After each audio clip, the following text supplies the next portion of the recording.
When I cautioned my wife, Michelle, about her extravagant spending, she shockingly took all sorts of my belongings from my room and threw them away in the trash. I thought I was devoted to my in-laws and Michelle, but it seems she thinks it's okay to treat me poorly. I can feel falling out of love with her. Understood. Saying this, I began preparing to leave the house immediately. My name is Jake Smith. I'll turn 43 this year. After graduating from college, I worked in sales at a local business until last year.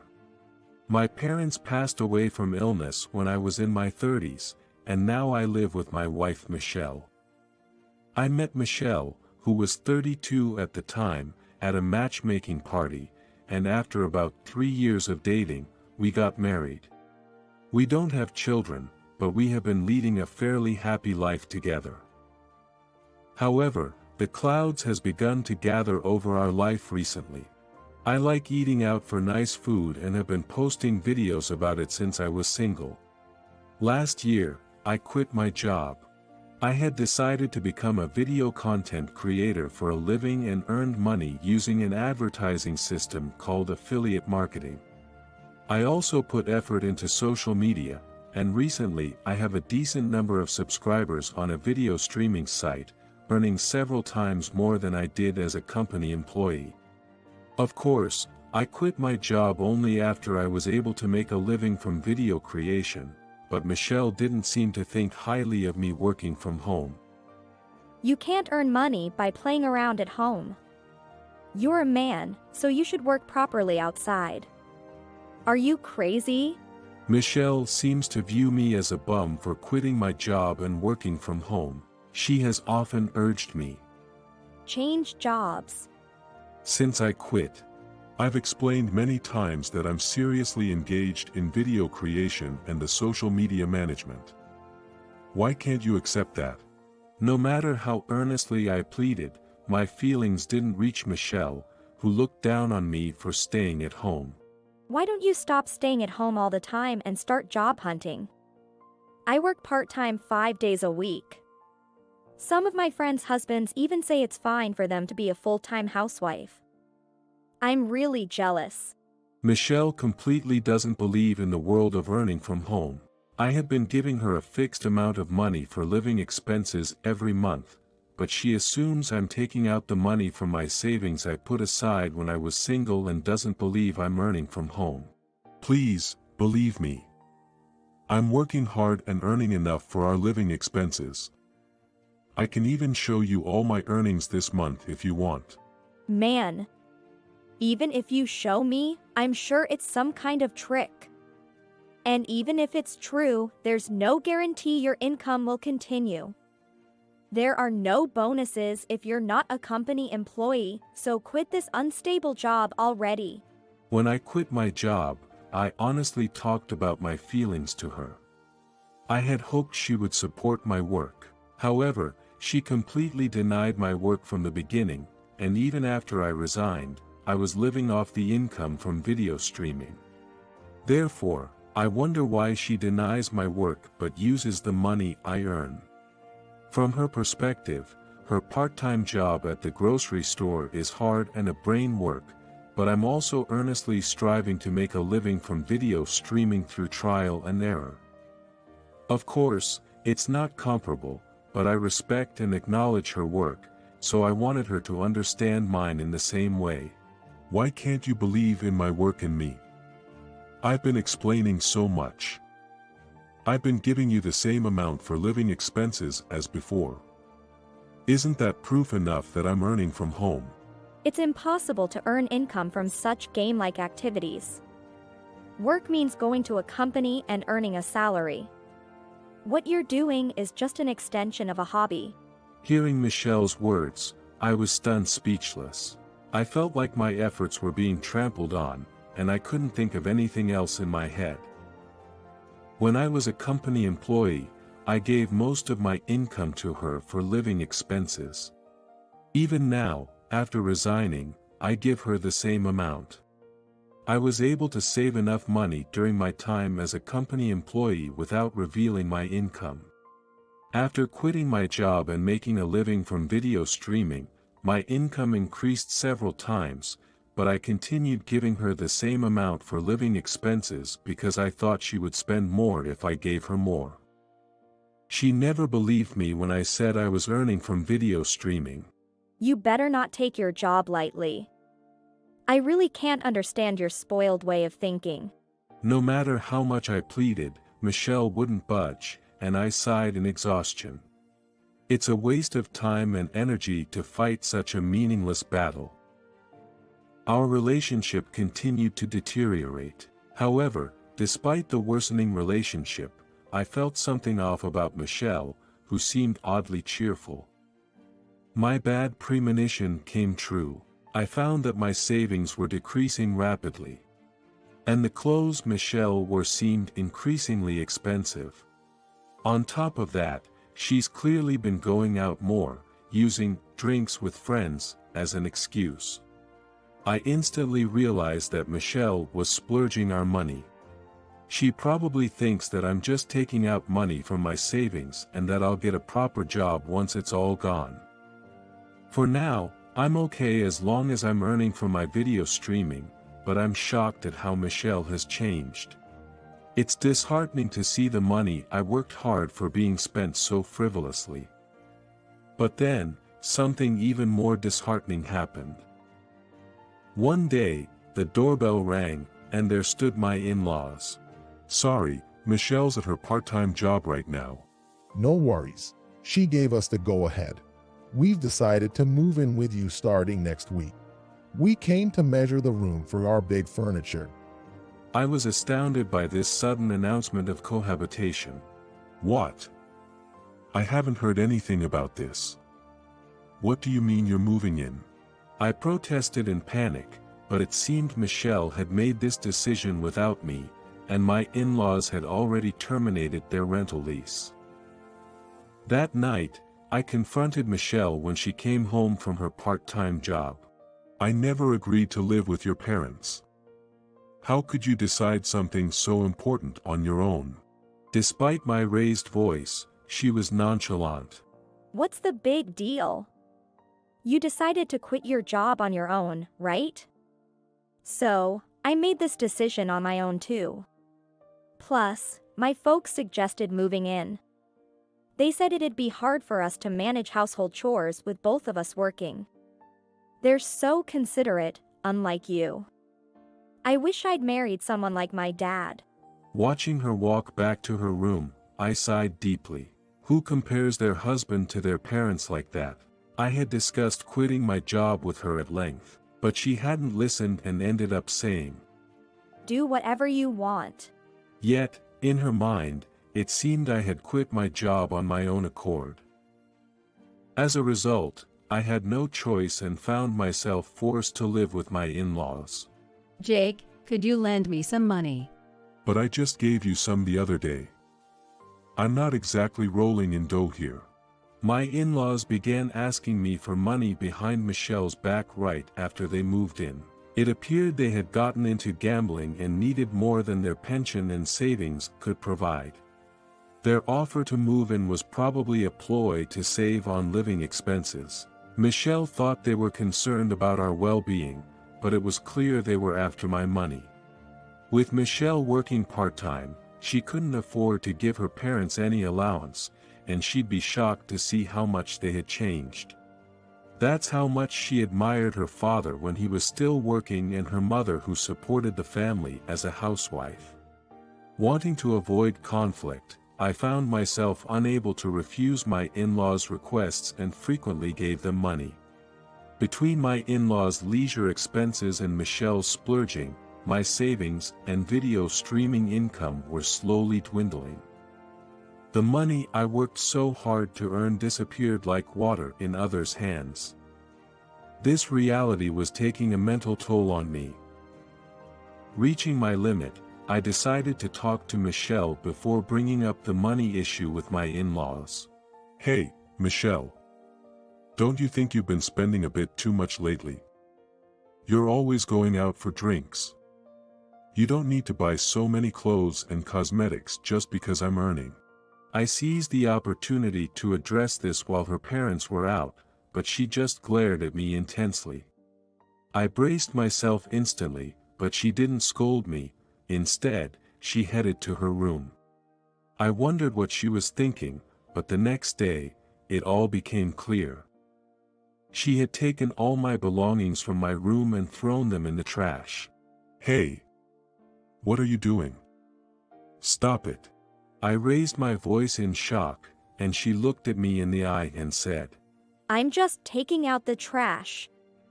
Parasites should leave the house.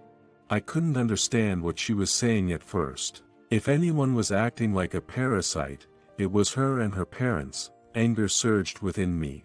Parasites. I'm the one earning the money we live on, right? Don't act all high and mighty over your petty earnings. You never work. Plus, this house was paid for by my parents. You're just a stranger living here, a parasite. So please, just leave. My parents are living with us now, so we don't need you. She gestured dismissively at me, like shooing away a stray cat.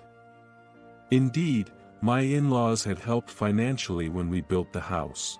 That's why I felt obligated to give them money. I thought I was doing my best for my in-laws and Michelle, but it seems Michelle considered me someone she could treat poorly. When I realized this, I felt falling out of love with her. Understood. When I said this, she had a satisfied look on her face, but I didn't pay her any mind. Instead, I gathered the few belongings left in my room and left the house immediately. I decided to sell unnecessary items and live in a hotel for a while. I continued my work from the hotel, preparing for what was next. A few weeks after leaving the house, I was awakened by a call from Michelle. She sounded incredibly frantic, trying to tell me something urgently. Michelle, slow down. I can't understand what you're saying. I said, rubbing my sleepy eyes. She spoke slower than before but was still panicked. Where are you? You took money out of the living expenses account, didn't you? And now my parents are asking me for loans. What's going on? I had a feeling this would happen. My father-in-law had gotten heavily into gambling and it was going insane. I figured they'd turn to Michelle for money once they knew they couldn't get any from me. I told her the truth in a cold voice. I'm not living with you anymore, so of course I'd withdraw money from the account. And about your parents, they often asked me for money. Maybe now they want it from you since I'm not there. She was shocked. I had no idea. I thought they were living on their savings and pension. They even said they still had savings. Your parents probably had some savings, but I guess it's not much left since they're into gambling. I said. Michelle gasped in shock over the phone. What? Gambling? But they're living with us to help with our expenses. When I told her about her parents' gambling addiction, her voice cracked and shocked. Well, maybe they moved in with us thinking they could get us to support them. I continued, sharing all my pent-up feelings. I couldn't refuse them because of the debt I owed them for helping us build the house. It started at some point. They got bold and began asking me for money for gambling. That's... When I finished telling her everything about the money I had given to my in-laws, Michelle was at a loss for words. She was clearly shocked by the gap between her idealized parents and their current state. She seemed to have wanted to be a stay-at-home wife, and her outdated values were clear from how she yelled at me for quitting my job. In fact, when we decided to marry, she had said she wanted to be a housewife. But I wanted her to work whatever she could, so I had asked her to at least work part-time. Maybe she was splurging as a way of relieving stress or getting back at me for not letting her be a full-time housewife. What should I do? I don't have money to give to my parents. And you haven't transferred this month's living expenses yet. Do it quickly. I don't have enough money for my expenses. I was astounded that even now, she was only worried about her own spending money. It seemed like the apple doesn't fall far from the tree, depending on others for money. I could have comforted her, but I felt no love for her anymore and said coldly, "Why should I pay for your family's living expenses? We're practically strangers now, right? No need to pay for a stranger's living expenses." After I said this, she awkwardly muttered an apology. Well, that was my mistake. We're family, so come back. I'll forgive you. Let's live together happily again. Her convenient words disgusted me. "Sorry, but I'm not planning to be your cash cow anymore. Why don't you work full-time and support your parents?" I said strongly, almost as a payback, that finally made her angry and she snapped back. That's impossible. I'm a woman, after all. Just come back, Jake. "What's that? You don't have a heart to reflect, do you?" Michelle seemed quite upset by my words, but it was already too late. I was appalled by her attitude of still asking for money. I made it clear. "I'm tired of being manipulated by you and your parents. Let's get a divorce." I knew she was calling about money, which is why I didn't want to answer in the first place, but she showed no signs of giving up. Part of me held a sliver of hope that Michelle might have had a change of heart. I was strongly attracted to her bright and carefree nature. I couldn't bring myself to truly dislike her. Don't say such sad things. We're a married couple, aren't we? I'm in trouble because our savings are almost gone. It's not zero yet, but it's getting dangerously low. Please, I just want you to transfer some money for now. However, as expected, all Michelle talked about was money. She's probably trying to keep her cash cow from escaping. So she's putting up with it. Just hearing her beg over the phone made me feel sad. It seemed she squandered the savings again. I was about to let out a deep sigh but held it back and cornered her with my words. "Why don't you ask your affair partner for financial help?" What? How did you? She gasped in surprise. Probably she was thinking I hadn't discovered her affair. She had been involved with a young man from her part-time job, frequently meeting him alone under the guise of going out for drinks. I had suspected her behavior and hired a private detective agency, uncovering her infidelity. An affair? That's an exaggeration. We were just friendly, that's all. Right? I only care about you. She stammered at first but quickly switched to a more cheerful tone, trying to appease me. "I have all the evidence. I'll make sure you pay compensation. A lawyer will be contacting you soon, so discuss it with them." Compensation? I can't pay that. Please, call it off. How can someone be so shamelessly brazen? I firmly declined her request. "I told you to discuss it with the lawyer. I've moved overseas and don't plan to return to the States for a while. I don't intend to see you or transfer any money anymore." You're the worst. Are you abandoning me like this? "Who's the worst here? You denied everything about me, from my character to my job, and even squandered the money. We're strangers now. I have no money to give you. Don't ever contact me again." With that, I ended the call and blocked Michelle and my in-laws' numbers. As long as I was involved with them, my hard-earned money would keep disappearing. Finally, I sent Michelle the divorce papers, got a lawyer, and successfully divorced.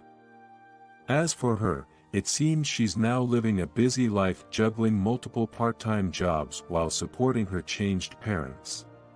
Her life, having to support the parents she once respected, is bound to be miserable. It's ironic that Michelle, who was so fixated on money, is now tormented by it. As for me, I'm enjoying my bachelor life in a luxurious overseas home. I'm sharing my life abroad on my video streaming channel, which is surprisingly popular, with my subscribers skyrocketing.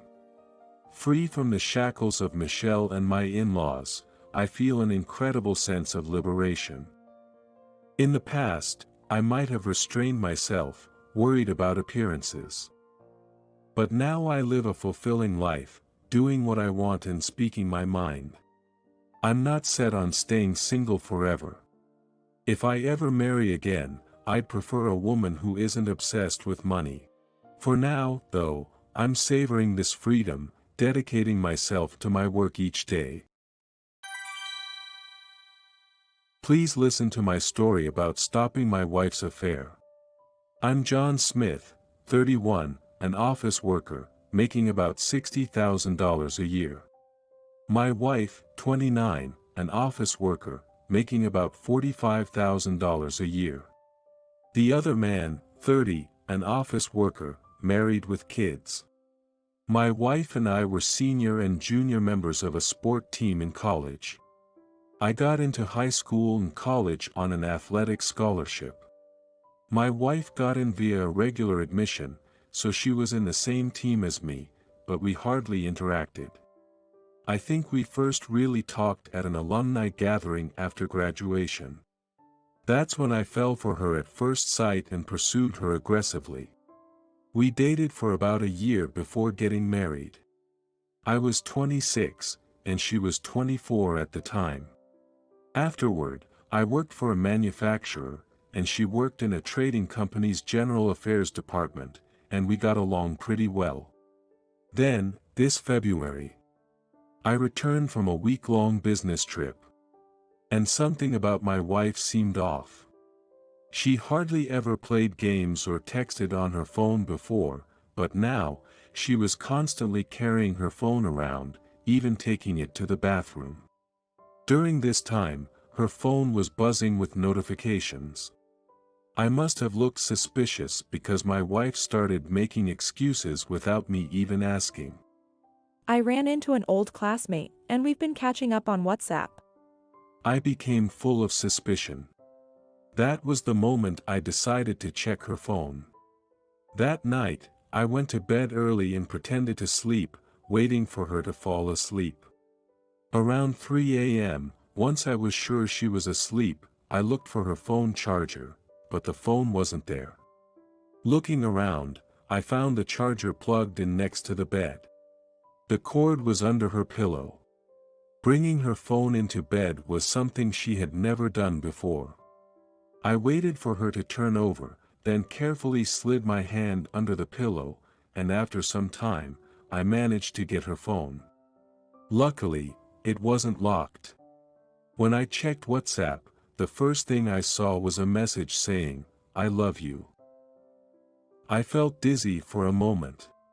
Looking through the chat, it seemed the other man had come to town for a business trip 2 days ago, and they happened to meet. They exchanged contact information. Since I was away on a business trip, they had dinner together just once. The other man had tried to make a move, but he ran out of time.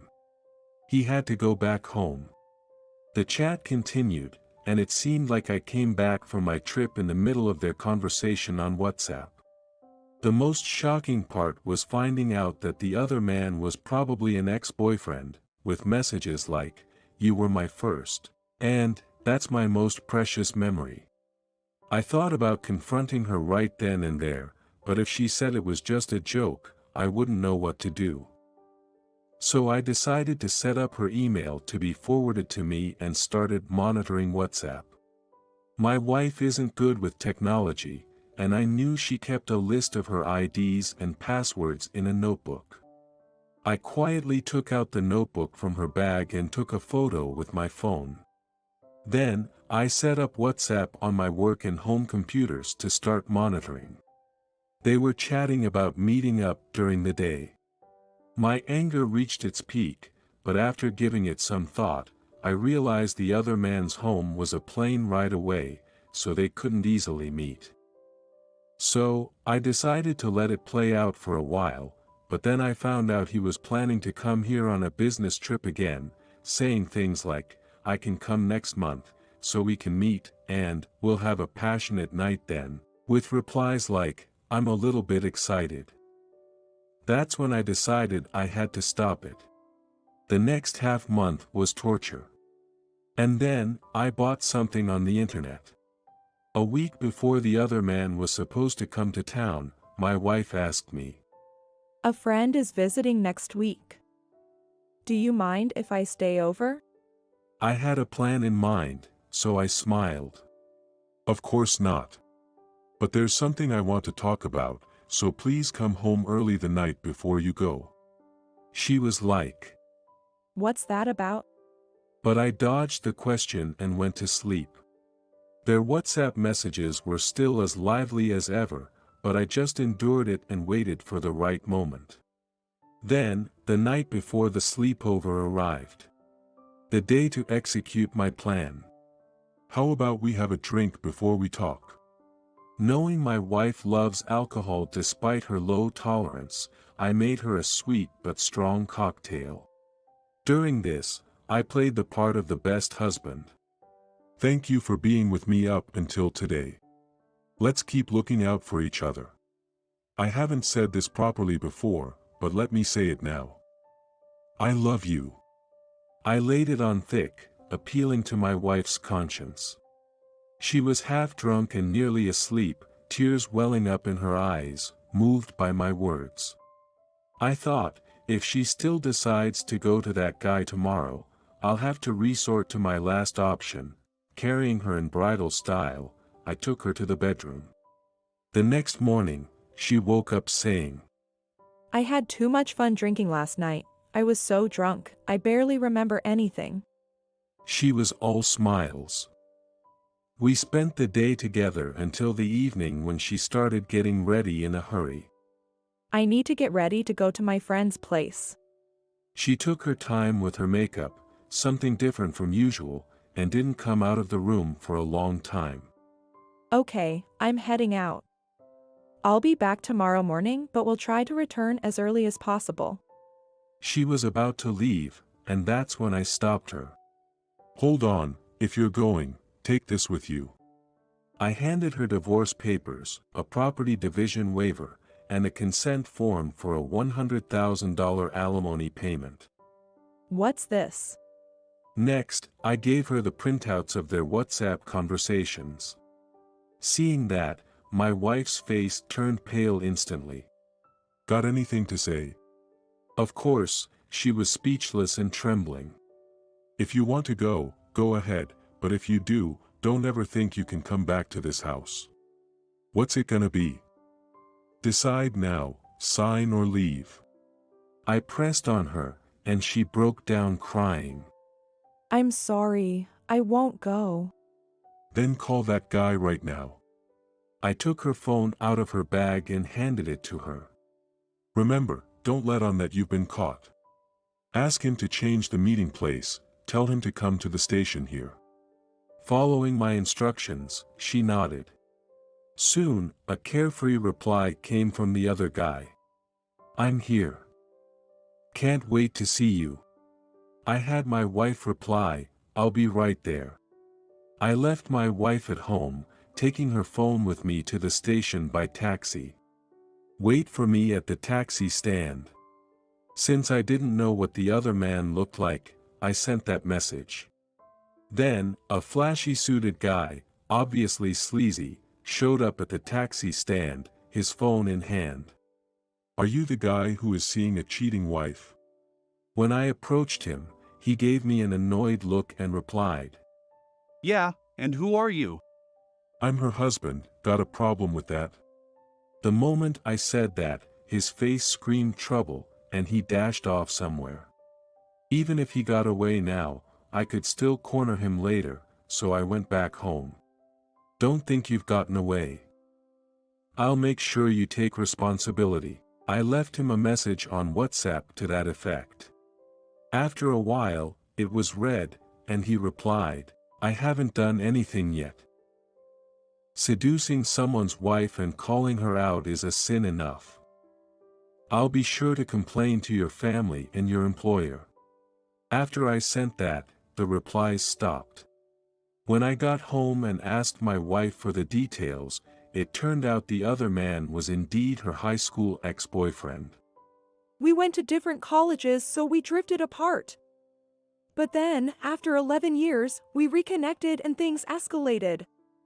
Please, anything but divorce. My phone won't be locked anymore, so you can check it whenever you want. She confessed with tears, but that wasn't something I could just accept at face value. I told her we'd need to report this to her parents. She'd have to tell her friends herself. I also said we'd report the other man to his family and employer, so she needed to give me his information right away. She handed over his business card. There were his cell number and email on the back. I told her I couldn't trust her right away, but her future actions would determine whether we'd divorce. It was like she was on probation. Then, I called her parents to tell them everything. Both of her parents came over immediately and scolded her. Her dad pleaded. Please, anything but divorce. Since the affair was only attempted, I was still deciding whether to divorce, but when I said her future behavior would determine our fate, her parents demanded and said, You apologize too. After sending her parents home, it was time to deal with the other man. Since it was Saturday, I waited until Monday to call the number on his business card to voice my complaints. Next, I found his parents' number through my wife's high school alumni directory and gave them a call. Likely speaking with his mother. This is Simth. I'm sorry to call out of the blue, but your son has been causing trouble by seducing my wife. I've already made complaints to his employer, so I thought it best to inform you as well. I have evidence of their exchanges, should you wish to see it. Initially, she thought it was a prank call, but she believed me once I mentioned my wife's name. She asked me, Can I have your contact information? So I gave her my cell number. That evening, the cheating partner's wife called me. She wanted to confirm if what I told her in-laws was true. Unfortunately, it is, and I have evidence. After expressing her apologies, I reassured her. You have nothing to apologize for, it's your husband who's in the wrong. He ran away without apologizing, making things worse. Please ask him how he plans to take responsibility as an adult. 2 days later, the cheating partner and his parents flew in to apologize. He got off with a severe warning at work, but it seems he and his wife are getting a divorce. He had a history of having affairs, and this time his debt was discovered, leading his wife to finally give up on him. After their apology, his parents offered an envelope. It was the least they could do. What's this? I asked. It's all the money we can spare right now. I refused, suggesting they give it to his wife instead. It's not about the money. I can't stand the thought of a married man treating another's wife like a toy. As an adult, he should take full responsibility for his actions. Lastly, I told the cheater.